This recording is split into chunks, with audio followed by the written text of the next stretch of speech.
Today we're going to practice how to take accurate body measurements for the beginner's basic bodies. So this mannequin is going to represent your client. Now we're going to show you how to take the measurement accurately. Your basic bodies for beginners, for your beginner's basic bodies pattern, you only need from the neckline down to the waist. Down to the waist. So the first thing you do before you start taking your measurements, you get a bias strip or a shoelace and tie it around the waist. That will help you to get the true waist of the person. So you get a bias strip. So to get the true waist of the person, your client is supposed to bend towards the side like this, and it's always preferable if they are wearing a fitted outfit. So they bend towards the side and you tell where the ribs begin. From there you tie the bias. So it's usually an inch or 2 inches above your navel. So the bias strip should be tied as fitted as the client likes the waist to be, as snatched as they like it to be, on normal with zip. So that fitness is what you're using tying the bias, not too tight, and it shouldn't be loose. Definitely shouldn't be loose. So now we start taking your measurements. Okay, the measurements that you'll be needing for these basic bodies are just your neck measurements, round neck. You need your bust measurements, you need your shoulder measurements, your under bust measurements, and your waist measurements. Now they're divided into two, they are classified rather into two, as the vertical measurements and the horizontal measurements. So the horizontal measurements are the round measurements, the wideness, the round measurements, while the vertical measurement represents the length. So you also need your bust span measurement, which is your nipple to nipple. And then we go ahead and take that measurement. First, we have the neck measurements. You don't have to go all around, but you should. There's a formula for this, but this is basically how to take it. The round measurement should be taken with a finger in between the tape like this, so it's not too tight on your neck. So you have 14. It's usually around 14 for size 8 to 10. Usually around 14, size 6, 8, 10. So the next measurement is your shoulder measurement.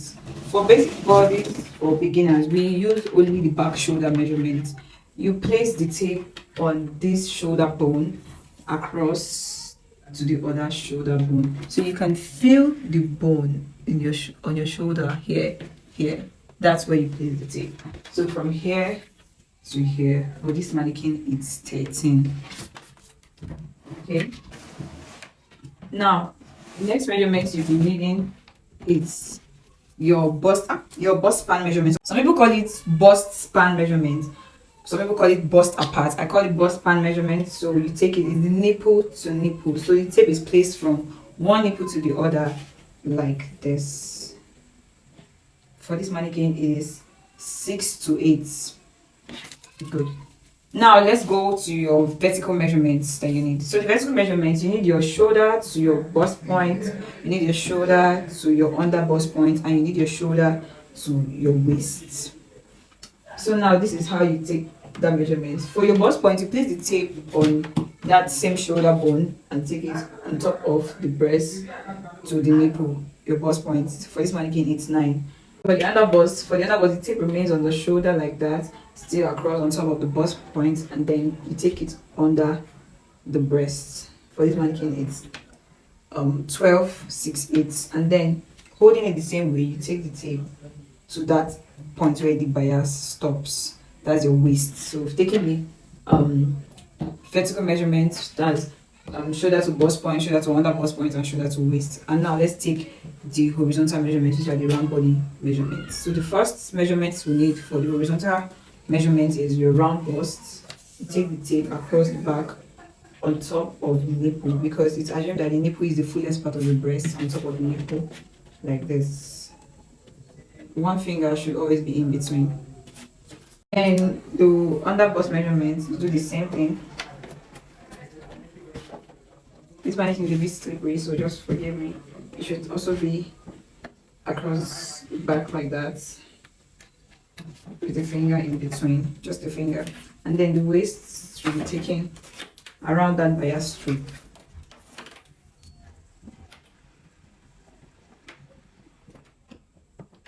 So for this mannequin, it's 25. So this is how you take the basic measurements that you need. Some people do take their armhole measurements on the mannequin, on the client, like placing the tape on that shoulder blade and then going all around. But why this works, there is a formula to get an accurate armhole measurement, which is going to be given in your note. The back waist is usually different from the front waist because of the breast. So you have to take your back. So this is your back waist measurements. The beginning of the spinal cord like this. You place the tape there, and then to the point where the bias stops. And for this mannequin, it's 15. Okay, so here's what we need to submit in the next class. You should take at least 3 different people's measurements. Find someone that's about your size, your own measurements, and then someone that's a bit fatter or thinner than you. You understand? Not someone that's around your size. Find someone that's either bigger than you or thinner than you, and take their measurements, and ensure you take the measurements accurately using what we just learned. So now you're going to also use the formula that is in the notes and present your own basic bodies measurement that you will use to draft your basic bodies pattern, and we'll see you in the next class. Submit your assignment. Thank you for being part of this class so far. Ask your questions wherever you're confused.